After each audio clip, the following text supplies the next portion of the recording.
नेमकं महाराष्ट्र दिन म्हणजेच काय किंवा आपल्या महाराष्ट्राचा जन्म कसा झाला हे तरी तुम्हाला माहिती आहे का?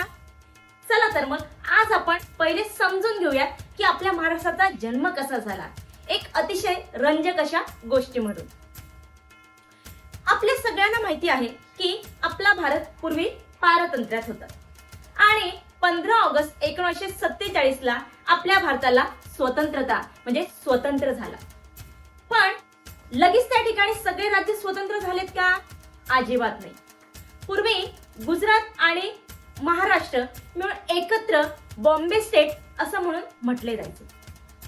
पण आपल्या बरेच असे महाराष्ट्रीयन किंवा मराठी नेते म्हणा किंवा मराठी काही लोक होते ते पुढे सरसावले आणि त्यांनी मराठी तत्वावर आमचं एक वेगळं असं राज्य निर्माण व्हावं म्हणून अशी त्यांनी मागणी केली.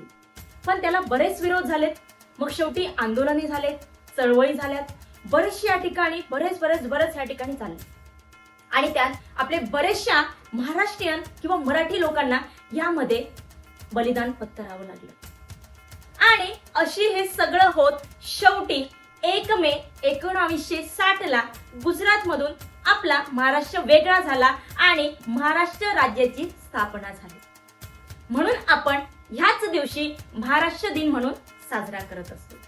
तसेच ज्यांनी हा राज्य बनवण्यासाठी आपले स्वतःचे बलिदान दिले त्या सगळ्यांना आपण कृतज्ञता व्यक्त करतो की आज त्यांच्यामुळे आपण एक महाराष्ट्रीयन राज्यात राहत आहोत.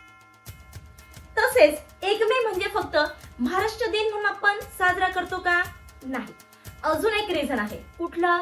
तर 1 मे म्हणजेच आपण कामगार दिन म्हणून देखील साजरा करतो. म्हणजेच काय? तर ह्या दिवशी आपण सर्व कामगारांचं आनंदाने म्हणा किंवा सगळ्यांचा आपण सन्मान करतो. अगदी छोट्यातल्या छोट्या कामगारापासून ते मोठ्या अधिकारापर्यंत.